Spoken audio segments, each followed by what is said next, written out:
O engenheiro e consultor Roberto Mota, que está falando conosco agora por videoconferência. Roberto, seja bem-vindo, boa tarde. Muito boa tarde, Piotr, é um prazer estar aqui.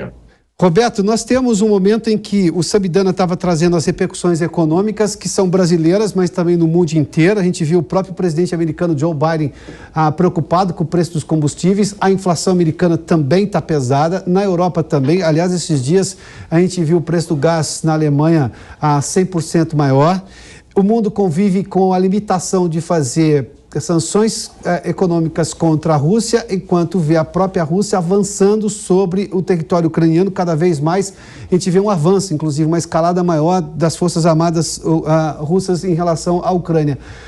Como resistir a uma situação como essa, visto que uma possibilidade que tem sido pedida pelo presidente Volodymyr Zelensky de uma entrada no conflito por parte de tropas europeias e tropas da OTAN já foi descartada desde o começo? Isso poderia ser uma terceira guerra. A gente tem uma limitação até que, digamos, essas sanções realmente consigam fazer um efeito gigantesco a ponto de Putin recuar? Ou a gente ainda vai ter muito tempo dessa guerra porque, ao que tudo indica, a Rússia não vai recuar do que ela pretende?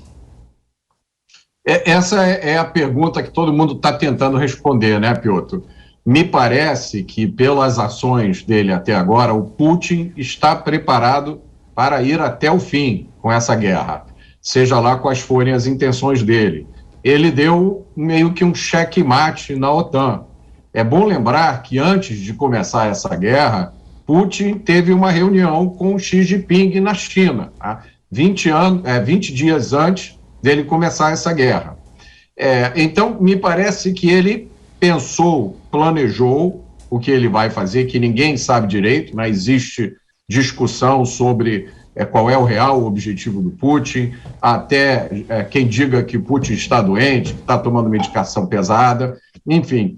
O fato é que a situação no terreno na Ucrânia está se deteriorando rapidamente, tá?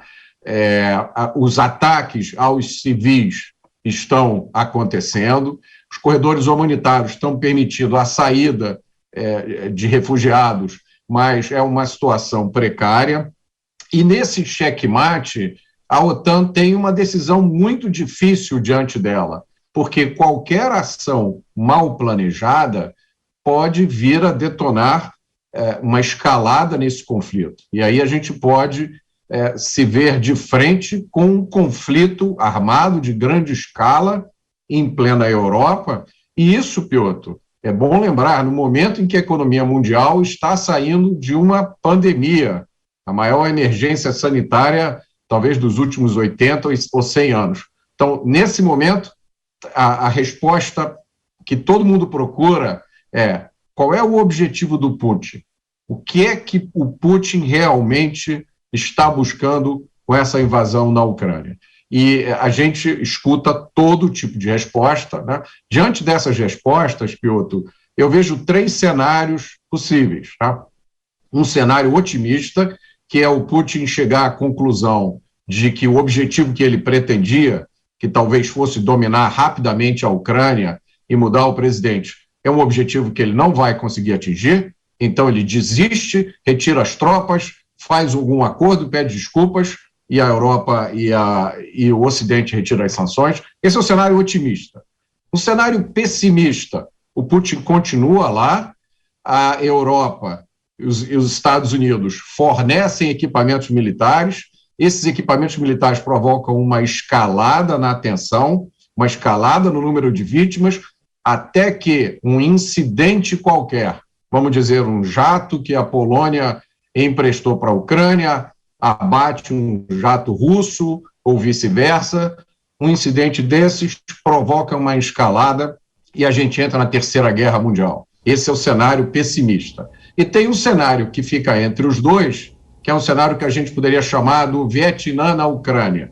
O Putin não consegue atingir o objetivo dele, mas ele também não se retira. Ele permanece na Ucrânia como uma força de ocupação, enfrentando resistência. As sanções não estão levantadas, isso provoca uma degradação